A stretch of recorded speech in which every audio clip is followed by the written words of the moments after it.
in the Leinster Championship. Mossy Quinn is with us this morning. A lot of focus on the money in the last 24 hours, which is, I guess, only to be expected because the game wasn't something that we could talk about with any meaningful way.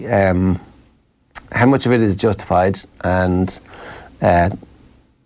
what happens next, do you think?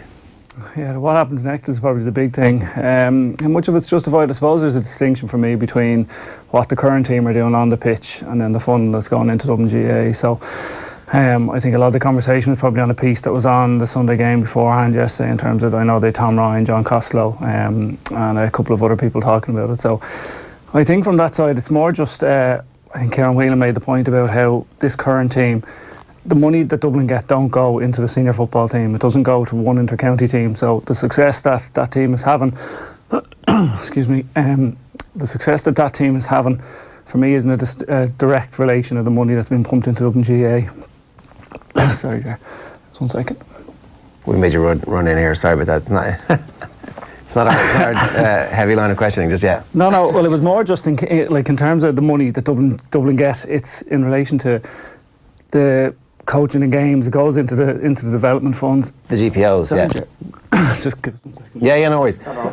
So the piece yesterday that you would have seen was with Marty Morrissey, and afterwards I thought Kieran Whelan made the point, and the point that you've just made about the players, this group of players didn't come through until, although the money started in 2002, did it?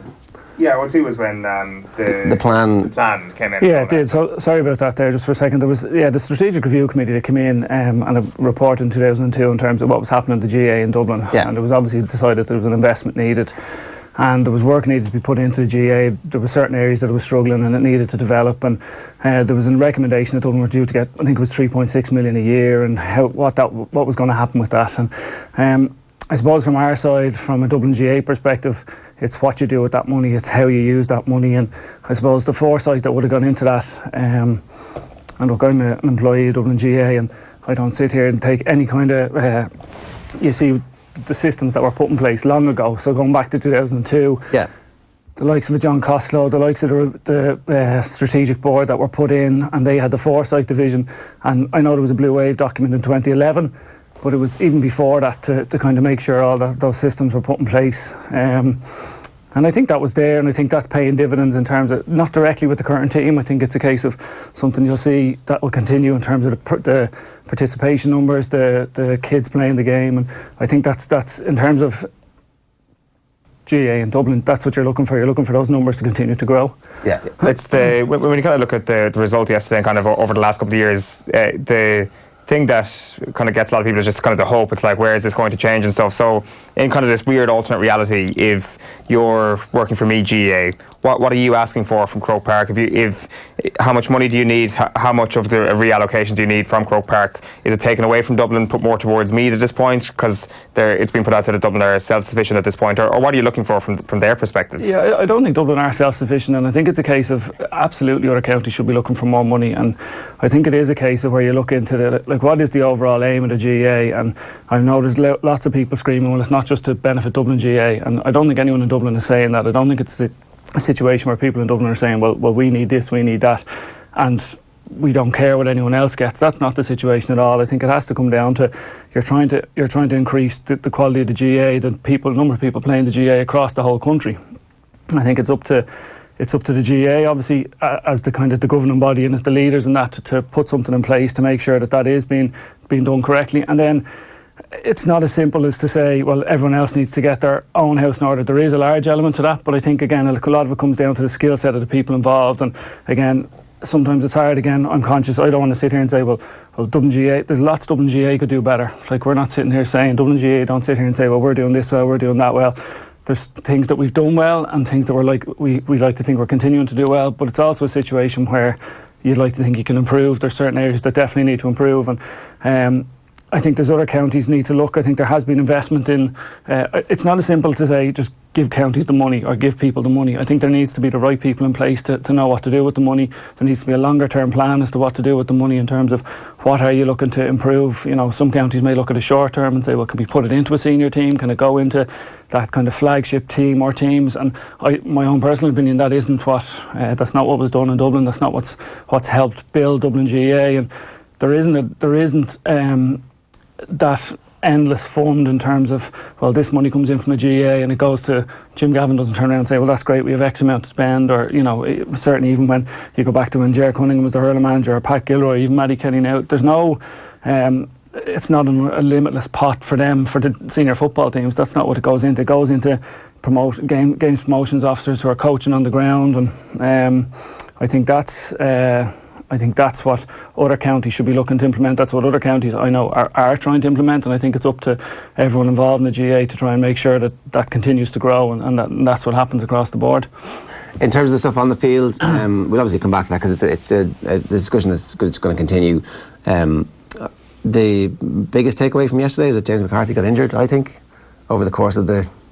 Yeah, well, it could be for Dublin, yeah. Like, James, pound for pound, is probably the best footballer in the country the last 5 or 6 years, and Dublin do have strength and depth. They do have a quality squad, but there's some guys that you don't want to do without, and for me, James is in that kind of handful of guys that... Yeah, we were trying to list them off earlier. Cluxon is probably there, although Comerford had a good league, but he's still probably important spiritually. Fenton is there. Yeah, I would say Jack. And then in the forwards, it's probably, for me, Kieran's been probably one of the standout, for Kieran Kilkenny's been one of the standout forwards in the last year or two, but for me it's probably someone like Con or Mannion who give them that little X factor, who kind of have that, maybe that piece of magic that they're a little bit more direct, they like going for goals, you know, that kind of, as a forward, that's what I like seeing. I think it's something that Dublin, while they've been...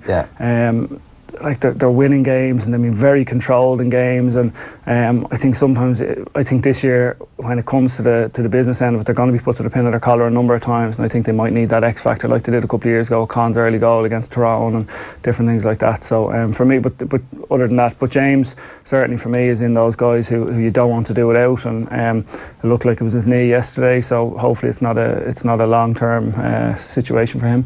Where's that going to come from, do you think, the Dublin being put to the pin of their collar? Because we obviously had the game against Roscommon in a dead rubber at the end of last year's Super 8s. That fixture is going to reoccur this year. Question marks about whether or not Roscommon have come close enough to actually challenge in that game. Of course, they could get Mayo in the Super 8, so we don't just know yet. But it seems to me that Donegal might be the only team who could put Dublin close. I suppose when you're watching a lot of other games at the moment, that's what you're looking for. You're looking to see who are the genuine contenders and who can get to that level. Donegal definitely are the team that have shown form to date.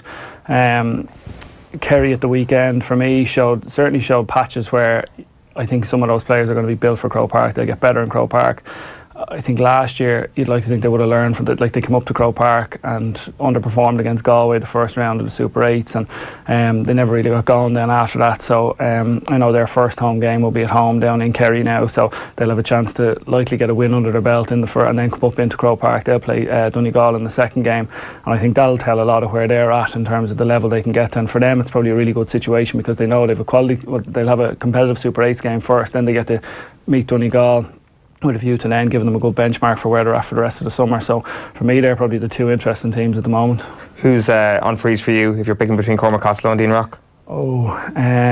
Very good question. I think there's much of a muchness. To be honest, I played both of them. I think both of them, for me, probably should be in the starting team. Who's on freeze?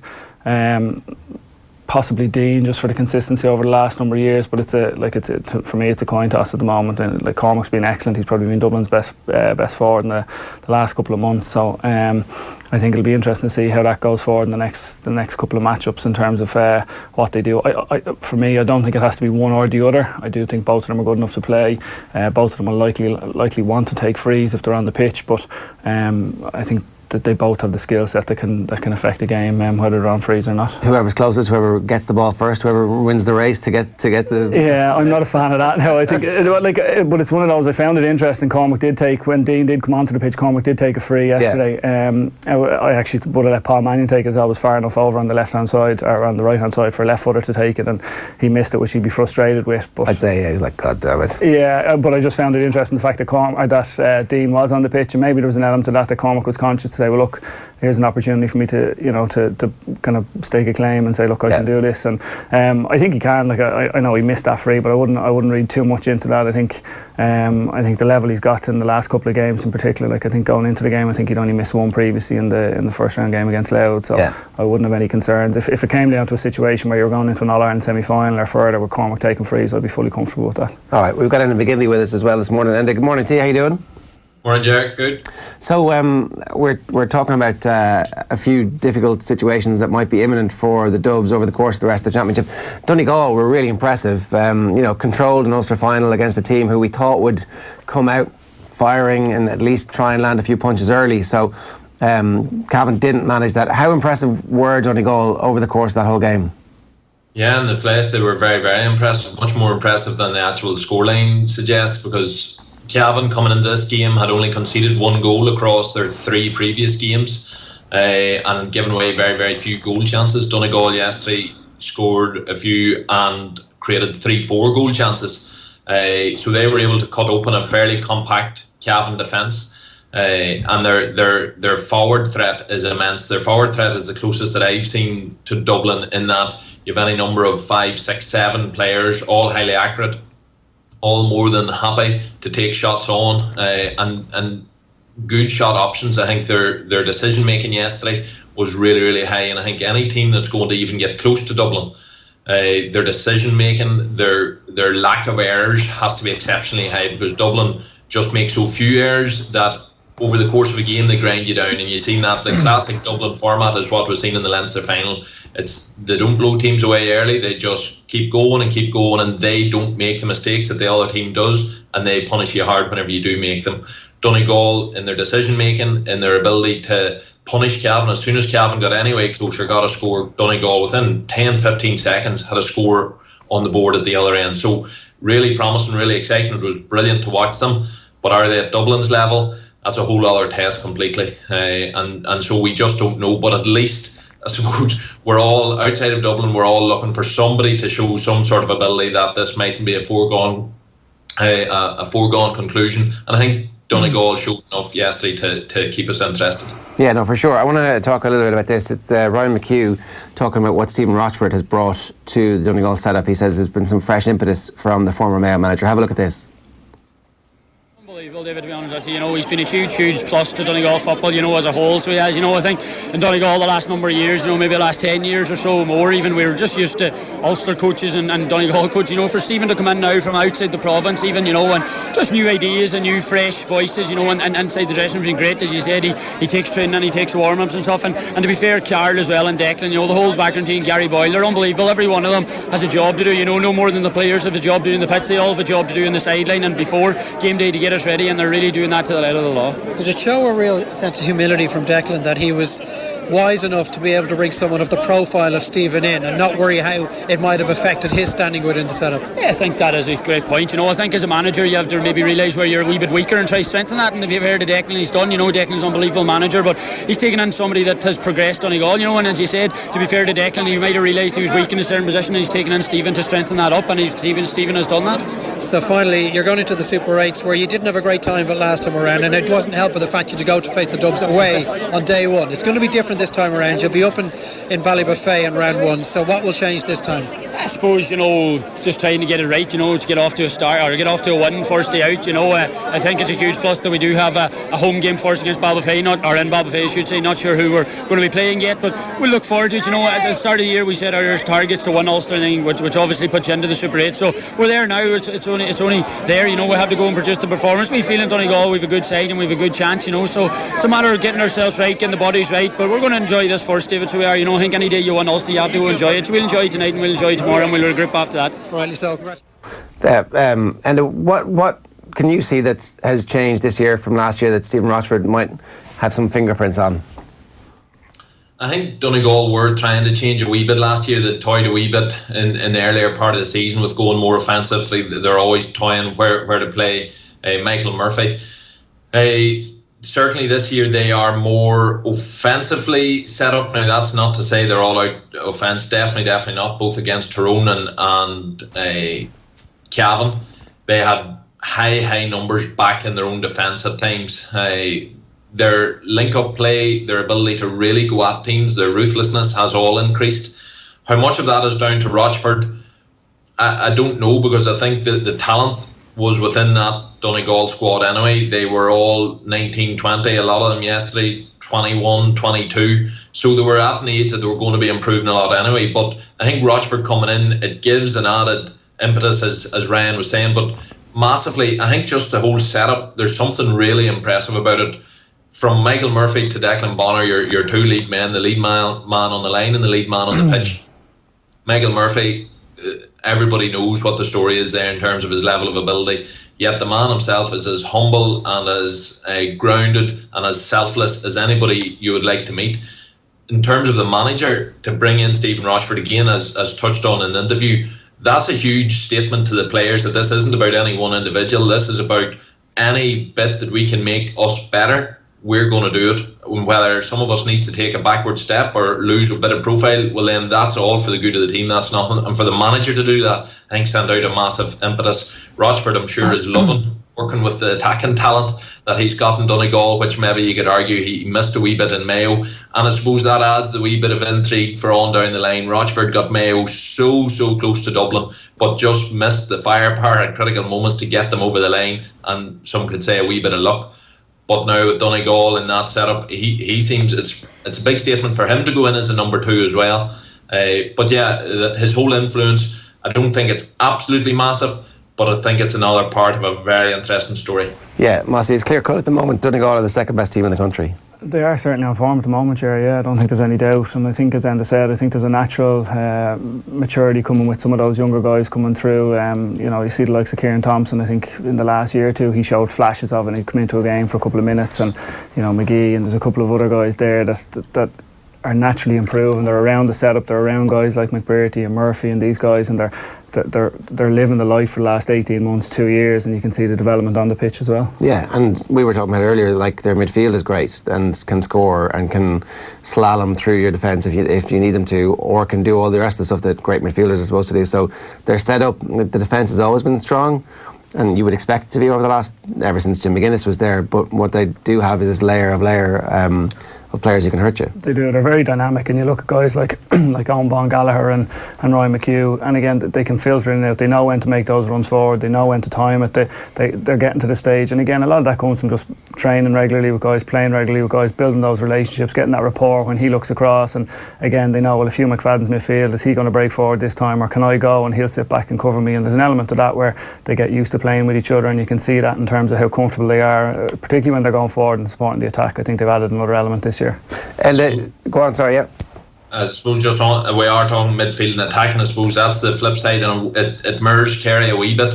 Defensively, there is still question marks. They conceded a lot yesterday against Cavan, bottom line. Tyrone, Cavan McShane caused them bother early doors until they put a double and triple sweeper on him at times. And when Darren McCurry came on against Tyrone, he scored 3 easy points. So their defence is not as tight as what it used to be. Yesterday, Cavan had 2 or 3 young and pretty inexperienced forwards thrown in at the last minute, and the likes of Neil McGee just bullied them. That's not going to happen against some of the teams they're going to be coming against in the Super 8s, and certainly if they progress to the semi-final or final. So like Kerry, there's a wee bit of work to do there in terms of the defensive side of game. But I suppose why I would put them, I'd agree with Mossy and put them above Kerry in the ranking at the minute. I think similarly stellar forward line, but Donegal, just from their years under Jimmy McGuinness and their early years under Bonner, they know how to defend in numbers and make it difficult for teams. So whilst it's not brilliant at the minute, you would believe they're closer to getting that right than Kerry, and so that's where they are. But they do have a wee bit of work to do on the defending side of things. Is that a systematic fix, or is it a personnel fix, Enda? It's tricky because a wee bit like Kerry, some of their best defenders, Ryan McHugh, Owen Gallagher, they know only one way to defend, and that's to attack. So just balance wise of the team at the minute, they are a much more attacking team. Like you compare Donegal, say, to Tyrone. Donegal or Tyrone at the minute are playing with probably 2, maybe 3 natural forwards. Everybody else is either midfielders or defenders. Donegal, on the other hand, have 6 full-on natural forwards on the pitch. Their midfield likes to attack, and 2 of their wing backs love attacking, so they are a very attack-minded team. They are getting back in numbers, but as Tomas O'Shea said last night on the Sunday game, defending is more than just one-on-one. It's about knowing where to be. It's about being able to communicate with each other and a whole sort of team ethic and the smarts of just a good defender. And maybe they don't have enough natural ones at the minute, but I've no doubt that Donegal, of all teams, should have the mindset to be able to close down a defence. Armagh beat Monaghan. It wasn't really that much of a shock, and it's the end of the Malachy O'Rourke era at Monaghan. What an amazing achievement that's been. But equally, we should talk briefly about Armagh here. They do. Kieran McGeady, of all managers, knows exactly how to get a team rolling in the qualifiers, and here they go again. I don't think anybody's going to want to see Armagh pulled out of the draw this morning. Yeah, Armagh always seem to be coming from their league battles, getting out of Division 3. They should have got out early, but they seem to be coming, and then they messed it up. Then Division 2, the people were probably expecting them to be promoted, and they sort of had a hit and miss sort of league campaign. Their championships to date before this year, continual first round defeats in Ulster, but good qualifier runs. This year they got a good championship win, obviously, in the first round. And from there, yes, they lost the next match, but they are looking much better. They're looking as if they're getting confident. They, again, are a team much more attack-minded, really good forwards. Their forwards have been hot and cold, but there's a huge confidence running through that team. They've some standout young players. Jarlath O'Burns, Ryan O'Neill are two players that have lit up really the championship so far this year. And from there, the team has been energised, and I'd fully agree with you. You would, as a Tyrone person, I would hate to see them coming, because they are coming with an energy and an enthusiasm and a positivity that not a lot of other teams can match at the minute. All right, we'll talk to you again during the weekend, and thanks a million for joining us today. Thanks, man. And we're going to give us some thoughts on that. Go on. I think Kerry Donegal in Croke Park is going to be the game of the summer. From what he's saying there, if you know the way, like if you're playing on FIFA, you can put Manchester United up against Manchester United and simulate the game and see who would win. If you put Kerry up against Kerry, both teams would get hammered. If you put Donegal up against Donegal, there's a chance both teams would get hammered. So there's a chance that Kerry and Donegal just hammer the life out of one another, and Donegal's probably more streetwise nature and a better midfield would probably see them over the line just about. But it's something that you're salivating at the prospect of immediately. The beauty of it for both teams is it might necessarily be a knockout, in the sense that they might be able to go toe to toe, learn a lot from it, and the two of them might end up coming out of the group, depending on who else ends up in the group. It has a little bit of that element of we're seeing Tip and Limerick and hurling at the moment, and we've seen them play. They're going to play again this weekend, and you wouldn't be amazed to see them possibly come across against each other come the end of the summer. So that could be something that, depending on how the rest of the group goes, but obviously it leaves them in a situation where they know they're guaranteed that game in the second round, and it'll obviously, if either one loses, it'll set them up for a tough third round game likely, but I think it just adds to that as well. For sure. And Tommy outside was saying as well about our predictions at the start of the year when we were talking about best goalkeeper in the country. It was Began or Cluxton. Seems like Sean Patton could be that guy. He's definitely added, like when you think about what Paul Durkin did under those Donegal teams with Jim McGuinness, and Patton has definitely brought the Donegal goalkeeping situation back up to that level again, and you see his level of comfort on kickouts and his ability to mix up his kickouts, I think, is crucial. For me, it's the most important aspect of goalkeeping in the modern game, and it's an attack and restart for a team if they look at it like that, and a team like Donegal do, particularly when they've guys who can carry the ball at the pace they have coming out of the back. So I think he's definitely been a massive bonus, and it's one of the reasons why they're at the level they're at. Do you think it's like fair enough kind of basing it on the idea that attack is the best form of defence, to use that old cliche, or do you think that Donegal and Kerry both have to sit down over the next couple of weeks and really try and hash something out in terms of solidifying a defence? Because certainly in Kerry's case, it looks like a bit of a sea change that's required. Yeah, I definitely would have thought attack I would have been a big believer in that for a long time, and I suppose my experiences with Dublin probably, it was our evolution as a Dublin team. We would have been certainly an all-out attack team for a long time when I was playing, and when Pat came in there was a focus on, certainly a massive focus and a shift change into defending and tackling, and I used to make the joke in the Dublin team that you'd get more credit for letting the defender win the ball and tackle him than you would for getting the ball and trying to score yourself. So I'm not saying teams need to go to that level, but it was certain that was more for us, that was a mentality. But I think even the current Dublin team at the moment, like yesterday, even in the first half, they dropped quite deep at times, and they got guys behind the ball, and my own personal preference would have been to see some of those half forwards further up the pitch, to see the likes of Niall Scully and Brian Howard have more influence on the game going forward, and whereas what you're talking about with Donegal and Kerry at the moment, they both look really fluid going forward. And it's to find that, well, if they need to, can they shut a team down for 10-15 minutes and take the sting out of a game, and that is the balance, and I suppose that's the beauty of the Super 8s for those teams. They get to work on that, and again, they likely get to work on it again. They get to work on it against each other, which would be a great opportunity for them both. So we were talking about this earlier on about the Dubs and the relatively slow starts, and they're a team who in the past has started slow. You think of the All-Ireland final last year, but maybe it's on purpose. Maybe the whole point is to sit back and have a look and see exactly what's going to happen, to assess the opposition before you then start deciding which aspects of your own game plan you're going to inflict on the opposition? Possibly. For me, I'd rather, I think they're at a level where they should go out and dictate how a game goes. I don't know that they need to be sitting waiting to see what the opposition does in terms of how they're going to set up, what personnel they're going to do, and perhaps it is a premeditated tactic, but they have been slow to start. Well, it must be premeditated if to have Howard and Scully as far back. They're not just doing that because they're playing their way into a game, are they? No, I wouldn't have thought so, in the sense that it's not a case where they're saying, right, well, we need to get 12 behind the ball or anything as defensive as that, but I think it's I also don't think that it was Meath going, it wasn't as if Meath were going 15 men, let's all go forward at one time, and Dublin naturally end up tracking them back, and you end up with guys back in their own half-back line, and there probably was an element where guys were dropping deep and they were getting on the ball, and you could argue they possibly could have been looking to identify to leave space for their own forwards in the full forward line, to get early ball into Mannion and Costello, and because there was a few long balls played very early. And again, my own personal preference would be to see more of that going in. I think probably one of the best scores of the day yesterday was Stephen Cluxton had a restart. He kicked a free about 50 yards out of his hands. Philly McMahon caught it, kicked another ball 40 yards down the line. Paul Mannion gets and kicks it over the bar. And again, without sounding like one of the, an old timer in terms of looking back on, football's great when you kick, score. But it was simple. And when a team doesn't get a mass defence back there, like me didn't have that yesterday, for me there is more opportunities to be a little bit more direct and to let ball in. And particularly when you've guys like Costello and Mannion inside, let them get the ball one-on-one, let them take the man on, get runners coming off the shoulder. And Dublin did that. They opened up a little bit in the second half, and they were more certainly more fluid going forward. But they definitely felt their way into the game yesterday. Yeah. Is that a conscious decision? Not a conscious decision, but I think that they're conscious of that they're giving up more chances, or they tend to give up a lot of chances, that ultimately kind of comes back to this idea of actually an overall philosophy. It's like, well, we can back the likes of Conor Callahan and Paul Mannion up front as long as they're firing on all cylinders. It doesn't really matter what we're coughing up the back. Yeah, I actually think they're probably more conscious of what they were coughing up in the back than they were a couple of years ago. Like under Jim at the start, it was definitely, I think it was a case of, well, we're going to score more than you are.